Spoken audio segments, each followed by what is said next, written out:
Hello दोस्तों, आज हम डिस्कस करेंगे BHU MSc chemistry entrance paper solution का अपना पार्ट 4। ओके, तो बहुत दिनों से वीडियो नहीं आई थी, उसके लिए सॉरी। ओके, आज हम जो है स्टार्ट करने वाले हैं फिर से, जो इसे बहुत जल्दी एंड करेंगे। तो सबसे फर्स्ट क्वेश्चन देखिए, आपको क्या दिया हुआ है। Bubbling of chlorine gas in boiling acetaldehyde gives.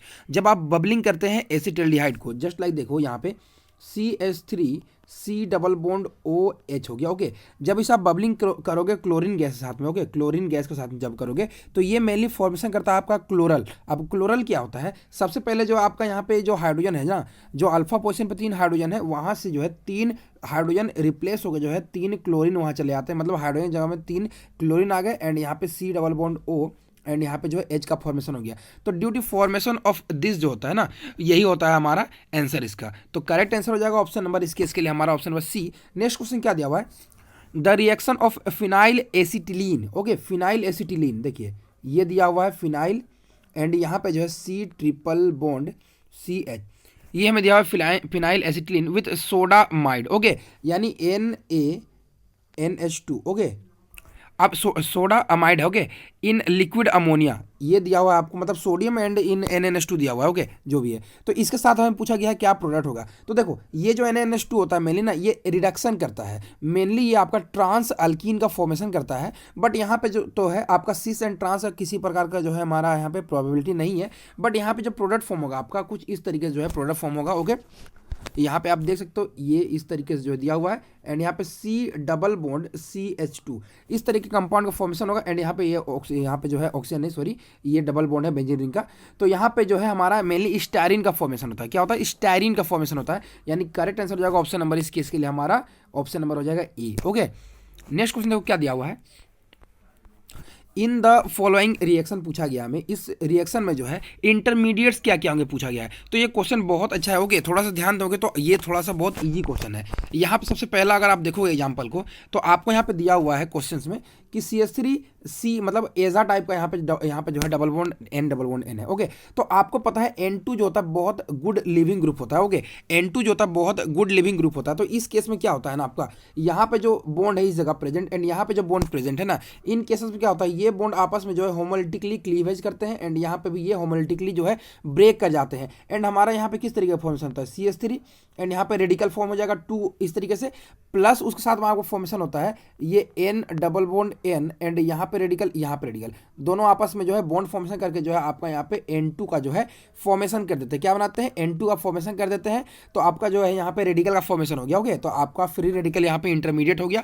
अब नेक्स्ट क्या है, CH3N2। जब भी जो है आपको CH3N2 दिया हुआ हो एंड उसके साथ में HNO दिया हुआ है, ओके, तो इस केस में ऑलवेज जो आपका कार्बन इंटरमीडिएट बनता है। याद रखना, जब आप रिएक्शंस भी करोगे ना, तो आपको जो है इस तरीके से मेनली इस तरीके से कंपाउंड आपका प्रेजेंट होता है इस तरीके से एंड यहाँ पे जो है आपका यहाँ पे N2 इस तरीके से दिया हुआ होता है। ओके, इस तरीके से कुछ होता है एंड इसको HNO दिया जाता है, तो मतलब यहाँ पे जो है आपका इस तरीके से जो है यहाँ पे कार्बिन का भी फॉर्मेशन हो जाता है। तो ये मेनली आपका कार्बिन फॉर्मेशन करता है, यानी ये आपका रेडिकल देना आपका यहाँ पे कार्बिन। अब नेक्स्ट क्या है, ये तो बहुत इजी है। यहाँ पे क्या करेगा, ऑक्सीजन का लोन पेयर इस H प्लस पे अटैक करेगा एंड यहाँ पे जो है क्या बन जाएगा, इसको मैं भूल जाता हूँ, यहाँ पे C ये OH2 का फॉर्मेशन कर देगा एंड यहाँ पॉजिटिव ये लीव कर जाएगा, तो हमारे यहाँ पे कार्बोकेटाइन हमारे यहाँ पे फॉर्मेशन हो जाएगा। ओके, तो हमारा थर्ड में जो है कार्बोकेटाइन फॉर्म हो गया। अब यहाँ पे जो है नेक्स्ट क्वेश्चन में आप देखोगे यहाँ पे CH3 ओके होल 3C दिया हुआ है एंड यहाँ पे Cl के पास इलेक्ट्रॉन है, ये एल्युमिनियम के वैकेंट ऑर्बिटल में देगा। ओके, यानी ये Cl हो गया एंड यहाँ पे ये एल्युमिनियम पे इस तरीके से पॉजिटिव हो जाएगा। अब यहाँ पे क्या होता है, ये बॉन्ड इस तरीके से ब्रेक कर जाता है एंड हमारा यहाँ पे जो है कार्बोकेटाइन का फॉर्मेशन हो जाता है। यानी फर्स्ट केस में हमारा free radical, then कार्बिन, then carbocation, then हमारे यहाँ पे कार्बोकेटाइन, यानी ऑप्शन नंबर C इसका है करेक्ट आंसर। तो इस क्वेश्चन को ध्यान देना, बहुत अच्छा क्वेश्चन पूछा गया एंड ऐसे क्वेश्चन आपको पूछे जा सकते हैं। अब नेक्स्ट क्वेश्चन क्या दिया हुआ है, oxidation is associated with. Okay, oxidation कैसे होता है, यहाँ पे देखिए एग्जांपल दिया हूं मैं, Zn से जा रहा है आपका Zn2 प्लस एंड यहाँ पे 2 इलेक्ट्रॉन, मतलब यहाँ पे मेनली क्या हो रहा है, जो जिंक था वो 2 इलेक्ट्रॉन अपने लॉस कर रहा है। अरे एंड रिडक्शन में क्या होता है, जैसे कि Cu+2 है, अगर इसे आप 2 इलेक्ट्रॉन दे दोगे तो ये आपका कॉपर फॉर्मेशन करता है, यानी एक्सेप्ट जो है करता है इलेक्ट्रॉन। ओके, जो रिडक्शन होता है वो एक्सेप्ट करता है इलेक्ट्रॉन, बट ऑक्सीडेशन में क्या होता है, लॉस ऑफ इलेक्ट्रॉन होता है। तो यहाँ पे करेक्ट आंसर हो जाएगा आपका option number D। Next question क्या दिया हुआ है, which one of the following reaction is reversible, कौन सा जो है होता है आपका यहाँ पे रिवर्सिबल होता है। तो जो मेनली आप याद रखोगे जो इलेक्ट्रोफिलिक सब्स्टिट्यूशन होता है जैसे हैलोजिनेशन या फिर ब्रोमिनेशन, जो भी बोलो हैलोजिनेशन ब्रोमिनेशन सेम ही है, फ्रीडरक्राफ्ट, एल्काइलेशन, एसाइलेशन, नाइट्रेशन, इस तरीके से जो भी रिएक्शंस होते हैं। ओके, तो यहाँ पे जो है सल्फोनेशन ऑफ बेंजीन जो होता है ना, जैसे बेंजीन को जो है आप H2SO4 साथ जब ट्रीट करोगे, ओके, H2SO4 के साथ जब आप ट्रीट करते हो तो यहाँ पे जो मेनली आपका प्रोडक्ट फॉर्म होता है इस तरीके से जो है। ओके, यहाँ पे SO3H का यहाँ पे अटैचमेंट हो जाता है, ये SO3H लिखा हूँ, फिर से अच्छे से लिख देता हूँ मैं आप सभी के लिए नजर आ अच्छे से, SO3H इस तरीके से जो अटैचमेंट हो जाता है। तो ये रिएक्शन जो होता है ना, ये रिएक्शन आपका रिवर्सिबल रिएक्शन होता है, ये बात आप याद रखना, एंड ऑलवेज जो होता है ये रिवर्सिबल होता है, इसीलिए करेक्ट आंसर हो जाएगा आपका ऑप्शन नंबर ए। अब नेक्स्ट क्वेश्चन क्या दिया हुआ है, the electrophile in oleum, okay, H2H2O7 को ओलियम बोलते हैं। Okay, in the sulphonation of benzene, जो बेंजीन का जो सल्फोनेशन होता है ना, तो आप यहाँ पे आप ये सोच रहे होंगे कि सल्फोनेशन मतलब इलेक्ट्रोफिलिक सब्स्टिट्यूशन रिएक्शन होता है हमारा बेंजीन रिंग में इस तरीके से।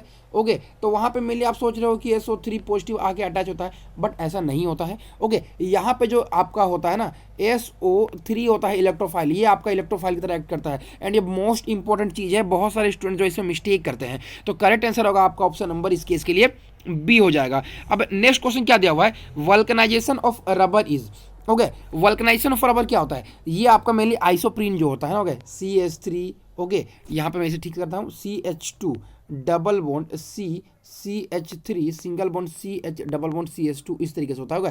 तो जब इसे आप वल्कनाइजेशन करते हो तो इस तरीके से जो है, और इसी तरीके से जो है मॉलिक्यूल्स और आपस में कंबाइन होते हैं, एंड यहाँ पे जो है सल्फर इस तरीके से जो है अटैच होता है, मतलब इस तरीके से जो है क्रॉस लिंकिंग स्ट्रक्चर जो है सल्फर का जो है यहाँ पे प्रेजेंट हो जाता है। एंड मैंने आपको पॉलीमर के लेक्चर में आपको पढ़ाया था। ओके, आप प्लेलिस्ट में जाकर चेक करना, पॉलीमर्स में आपको मैंने ये बताया था। यहाँ पे देखो क्या है, cross linking of hydrogen chain in crude rubber sulphur, इसीलिए जो है यहाँ पे वल्कनाइजेशन ऑफ रबर की जाती है। ओके, जो भी होती है, लेकिन यहाँ पे एक इंपॉर्टेंट बात बता दूँ, वल्कनाइजेशन ऑफ रबर इसीलिए की जाती है बिकॉज जो प्योर रबर होता है ना, वो उतना ज़्यादा स्ट्रेचेबल नहीं होता, उसकी स्ट्रेंथ जो होती है उतनी अच्छी नहीं होती है, इसीलिए जो है वल्कनाइजेशन के थ्रू जो है उसकी स्ट्रेचिंग वगैरह ये सभी चीज़ें जो है इंक्रीज की जाती है। अब नेक्स्ट क्या है, polyester is condensation polymer of, जो पॉलीएस्टर होता है ना, पॉलीएस्टर क्या होता है, टर फैटिक एसिड एंड आपका इथिलीन ग्लाइकोल। ओके, जो एसिड मतलब एस्टर फॉर्मेशन हो रहा है, मतलब कोई एसिड ग्रुप होगा C double bond OH and कोई अल्कोहल ग्रुप होगा यानी OHCH3 इस तरीके से जो है, यहाँ पे ये उल्टा लिख दिया मैंने, ये OH एंड ये CH3 ये इस तरीके से अटैक करके जो है आपका यहाँ पे एक एस्टर लिंकेज जो है फॉर्मेशन करता है। तो मेनली ये आपका टर पेट्रिक एसिड एंड आपका जो है यहाँ पे इथिलीन ग्लाइकोल के बीच का होता है। अब नेक्स्ट क्या दिया हुआ आपको, which one of the following derivative is more steam volatile. Okay, तो इस क्वेश्चन को जो है बहुत ध्यान से समझना, बहुत अच्छा क्वेश्चन दिया हुआ है एंड मोस्ट इंपॉर्टेंट है। यहाँ पे अगर आप देखोगे आपको ऑर्थोनाइट्रोफिनोल है एंड मेटानाइट्रोफिनोल है एंड जो भी चीज़ है, तो मेनली हम यहाँ पे इन दोनों को देखते हैं जो कि ज़्यादा इंपॉर्टेंट चीज़ है। यहाँ पे अगर आप देखोगे ना, कौन जो है स्टीम वोलेटाइल है, मतलब कौन सबसे ज़्यादा वोलेटाइल है यहाँ पे, तो अगर आप देखोगे यहाँ पे ना इस तरीके से जो है आपको यहाँ पे दिया हुआ है ऑर्थोनाइट्रोफिनोल, यानी ये OH एंड ये N इस तरीके से जो है O2 इस तरीके से हो गया। ओके, अब दूसरा क्या है, मेटानाइट्रो एंड यहाँ पे पैरानाइट्रो, तो मैं यहाँ पे पैरा का लेता हूँ, मेटा आप समझ जाओगे उसी से। ओके, इस तरीके से जो है मैंने ले लिया। ओके, ये OH हो गया एंड यहाँ पे जो है NO2 इस तरीके से चला आया। अब आप बोलोगे यहाँ मुझे इन दोनों में कि फर्स्ट वाले केस में जो है यहाँ पे हाइड्रोजन बॉन्डिंग है, इसलिए वोल्टाइल नहीं होना चाहेगा। एग्री करता हूँ आपकी बात को, बट यहाँ पे इंपॉर्टेंट चीज़ क्या है, यहाँ पे जो है आपका OH एंड O के बीच में जो है यहाँ पे हाइड्रोजन बॉन्डिंग हो रहा है। ओके, लेकिन यहाँ पे जो है ये आपका कैसा बॉन्डिंग है, ये आपका इंट्रामोलिकुलर हाइड्रोजन बॉन्डिंग है। बट जो पैरानाइट्रोफिनोल होता है या फिर मेटानाइट्रोफिनोल होता है या फिर अंदर जो भी एग्जाम्पल है उसमें जो होता है आपका इंटरमोलिकुलर हाइड्रोजन बॉन्डिंग। कहने का मतलब ये है कि यहाँ पे एक और मॉलिक्यूल इस तरीके से मैं ऐड कर सकता हूँ, ये NO2 एंड यहाँ पे ये OH। अब इस केस में क्या होता है, इस तरीके से यहाँ पे हाइड्रोजन बॉन्डिंग, यहाँ पे हाइड्रोजन बॉन्डिंग। अब बताओ इन दोनों में ये एक मॉलिक्यूल आपस में ही हाइड्रोजन बॉन्डिंग कर रहा है एंड यहाँ पे ये दो मॉलिक्यूल हाइड्रोजन बॉन्डिंग कर रहा है। इसी तरीके से मेटा एंड यहाँ पे हाइड्रोक्सीक्विनोलिन में जो है आपका यहाँ पे होता है। तो यहाँ पे इन दोनों में ज़्यादा बेटर कौन है हाइड्रोजन बॉन्डिंग, ऑफकोर्स ये वाला है। तो मोस्ट वोल्टाइल कौन होगा, ये वाला होगा, इजिली वोल्टाइल हो जाएगा। ओके, तो इसीलिए आपका आंसर हो जाएगा इस केस के लिए ऑप्शन नंबर ए हो जाएगा करेक्ट आंसर। अब यहाँ पे क्या है, the compound readily reacts with Lucas reagent in at room temperature. Lucas reagent साथ में जो है रूम टेम्परेचर पे जो है ओके कौन इजिली रिएक्ट करता है, तो लुकास रिएजेंट जो होता है equimolar mixture of HCl and ZnCl2 होता है। इससे मेनली आपका यूज़ किया था primary secondary and tertiary alcohol को जो है डिफ्रेंशिएट करने में। जब 3 डिग्री एल्कोहल को जब आप लुकेस रिएजेंट साथ जब आप ट्रीट करते हो तो बहुत रेडिली फॉर्म करता है, बहुत रेडिली। बट 2 डिग्री को जब आप करोगे तो ये आपका 5 to 10 मिनट अप्रोक्स लेता है, यानी मेनली जो 3 to 5 मिनट्स लेता है ओके। एंड जब 1 डिग्री लोगे ना तो बहुत ज़्यादा टर्बिडिटी फॉर्म करने में बहुत ज़्यादा टाइम लग जाता है। तो इस तरीके से आप क्या कर सकते हो, जो जल्दी फॉर्म हो गया वो 3 डिग्री था, जो थोड़ा सा लेट से फॉर्म हुआ वो 2 डिग्री, एंड जो फॉर्म बहुत ही देर से हुआ ओके वो आपका हो जाएगा इस केस के लिए 1 डिग्री अल्कोहल। तो ये मेनली इसके लिए किया जाता है। तो यहाँ पे सबसे स्पीड में कौन किया, 3 डिग्री किया। 3 डिग्री का जो है टर्बिडिटी बहुत ईजिली फॉर्म हो जाता है। तो यहाँ पे आप देख सकते हो, यहाँ पे 3 डिग्री में कौन सा है, 2 मिथाइल प्रोपेन 2 ओल, यहाँ पे जो है 2 मिथाइल प्रोपेन 2 ओल है आपका यहाँ पे करेक्ट आंसर। अब नेक्स्ट क्वेश्चन देखो क्या दिया हुआ, the compound which does not reduce जो है फेलिंग सॉल्यूशन। अब देखो फेलिंग सॉल्यूशन का वर्क क्या होता है, फेलिंग सॉल्यूशन एक ऑक्सीडाइजिंग एजेंट है जो कि खुद रिड्यूस होता है ओके और दूसरों को ऑक्सीडाइज करता है। तो ऑक्सीडाइज करने का मतलब जो है एसिटाल्डिहाइड यहाँ पे एसिड में ऑक्सीडाइज हो सकता है, बेंजाल्डिहाइड बेंजोइक एसिड में कन्वर्ट हो सकता है, फ्रक्टोज एंड यहाँ पे फॉर्मिक एसिड में अगर आप यहाँ पे देखोगे तो आप बोलोगे ये कीटोन है, कीटोन तो यहाँ पे हमारा देता नहीं है फेलिंग सॉल्यूशन। लेकिन इन डायोल रीअरेंजमेंट के थ्रू, मैंने आपको कार्बोहाइड्रेट में पढ़ाया था, इन डायोल रीअरेंजमेंट के थ्रू जो है आपका यहाँ पे ये फ्रक्टोज भी जो है फेलिंग सॉल्यूशन का जो है पॉजिटिव टेस्ट देता है। ये चीज़ बहुत ही इंपॉर्टेंट, आप इसे याद रखना। तो फॉर्मिक एसिड तो आप बताओ, अगर कोई एसिड को और आप ऑक्सीडाइज कर सकते हो क्या? जब भी हमने जितने भी रिएक्शंस पढ़ी है वहाँ तो मैक्सिमम जो है ऑक्सीडेशन हमने जो है ऑक्सीडाइज हमने मेनली एसिड तक ही किया है, उससे ज़्यादा तो आपने भी नहीं किया होगा ओके। तो इस केस में जो है फॉर्मिक एसिड और ऑक्सीडाइज नहीं हो सकता, यानी रिड्यूस नहीं कर सकता वो फेलिंग को, इसलिए करेक्ट आंसर हो जाएगा ऑप्शन नंबर ए। अब नेक्स्ट क्वेश्चन क्या है, the acidity in decreasing order of the, जो भी यहाँ पे चीजें दी हुई है। सबसे पहला आपका यहाँ पे chloro acidic acid okay COOH okay, and यहाँ पे CH2 एंड ये Cl है। दूसरा है फॉर्मिक एसिड HCOOH, एंड तीसरा एसिटिक एसिड CH3COOH, एंड फिर से जो है CH3CH2COOH।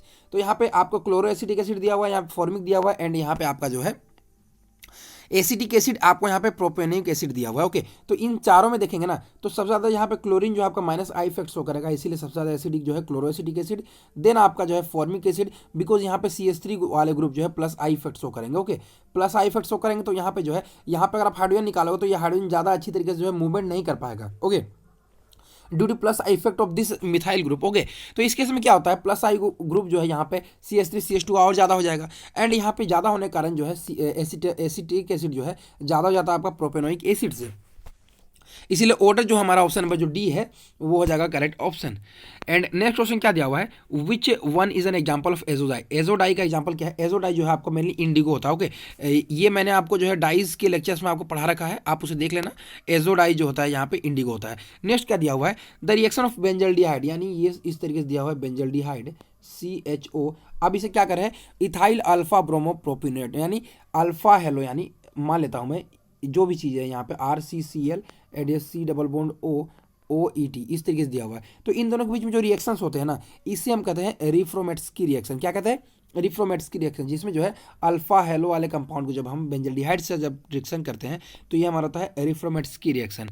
नेक्स्ट क्वेश्चन क्या दिया हुआ है, the reaction of acetaldehyde with NaOH, यानी कौन NaOH के साथ जब आप रिएक्शन करोगे गिब्स क्या करता है, वो क्या देता है। देखो जो हमारा रिएक्शन होता है ना, अल्डोल कंडेंसेशन होता है, वो मेनली एक्वस NaOH के साथ रिएक्शन होता है। यहाँ पे जो है कॉन्सेंट्रेटेड दिया हुआ है, एंड ये आपका फॉर्म करता है येलो रेजिन फॉर्म करता है। नेक्स्ट क्वेश्चन क्या दिया हुआ है, anthracene on oxidation with chromatic acid okay.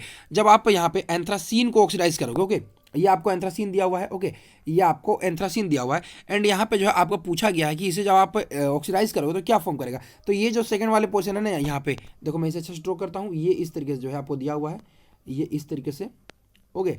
तो यहाँ पे ये पोर्शन इस तरीके से ऑक्सीडाइज होता है, एंड ये आपका फॉर्म होता है, इसका नेम होता है एंथ्राक्यूनोलिन। क्या होता है, एंथ्राक्यूनोलिन होता है इसका आंसर।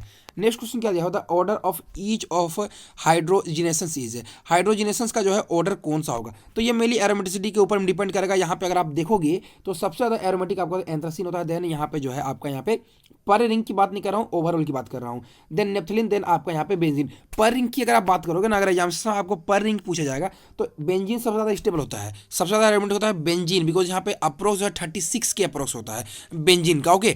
एंड यहाँ पे नेप्थलीन का जो है 61 होता है दोनों रिंग का, तो एक रिंग का हो जाएगा 30.5 एंड यहाँ पे इसका होता है 72, यानी पर रिंग एरोमेटिसिटी होता है इसका आपका, पर रिंग एरोमेटिसिटी तो अप्रोक्स जो है 25-24 के अप्रोक्स होता है, इसीलिए जो है यहाँ पे आंसर हो गया आपका ऑप्शन नंबर ए। अब नेक्स्ट क्वेश्चन क्या दिया हुआ है, the intermediate in the reactions of metabromo anisole, यानी इस तरीके से जो है आपको दिया हुआ है मेटाब्रोमो एनिसोल, इस तरीके से ये OCH3 एंड यहाँ पे जो है आपको दिया हुआ है मेटाब्रोमो एनिसोल, यहाँ पे ब्रोमीन दिया हुआ है। इसी जब आप सोडामाइड से रिएक्शन करवाओगे तो यहाँ पे जो हाइड्रोजन प्रेजेंट होगा ना, यहाँ पे जो हाइड्रोजन प्रेजेंट होगा ये इस तरीके से लीव करेगा एंड ये ब्रोमीन लीव कर जाएगा एंड यहाँ पे मेनली जो है आपका एक बेंजाइन इंटरमीडिएट फॉर्म कर जाएगा, जो कि आपको ऑप्शन नंबर ए में दिया हुआ है। नेक्स्ट क्वेश्चन क्या दिया हुआ है, अल्फा नेप्थोल का plus with benzene diazonium salt at position, यहाँ पे ये अल्फा नेप्थोल का दिया हुआ ऑप्शन एंड मैंने आपको पोली बेंजीन जो कंपाउंड्स होते हैं पॉलीहाइड्रोकार्बन, उसमें आपको पढ़ाया है कि जब इलेक्ट्रॉन डोनेटिंग ग्रुप प्रेजेंट होता है तो 4th पोजीशन पे जो है आपका यहाँ पे नेक्स्ट ग्रुप आपको यहाँ पे जो है डाइजोनियम के साथ में जो है कपलिंग करेगा, एजो कंपाउंड फॉर्म करेगा, यानी ऑप्शन नंबर यहाँ पे बी हो जाएगा 4 पोजीशन, यहाँ पे 1 2 3 4 आप नंबरिंग कर सकते हो। नेक्स्ट क्वेश्चन क्या दिया हुआ है, conversion of aliphatic ketone to ester is known as, यहाँ पे क्या दिया हुआ है RC double bond O R, इस तरीके से दिया हुआ है, इसे आपको कन्वर्ट करना है RC डबल बॉन्ड OR, इसमें कन्वर्ट करना है। तो इस तरीके से जो कंपाउंड का जो फॉर्मेशन होता है इसे हम कहते हैं Baeyer Villiger oxidation, okay, Baeyer Villiger oxidation reaction कहते हैं। तो इसका करेक्ट आंसर हो जाएगा ऑप्शन नंबर आपका सी, इसे आप डिटेल में देख लेना, ओके। तो आज की वीडियो के लिए बस इतना ही, मिलते हैं इस तरीके के सॉल्यूशन साथ में नेक्स्ट की वीडियोज में। अच्छी लगे तो प्लीज़ लाइक करना, चैनल को सब्सक्राइब करना, मिलते हैं नेक्स्ट के वीडियोज में, तब तक के लिए धन्यवाद।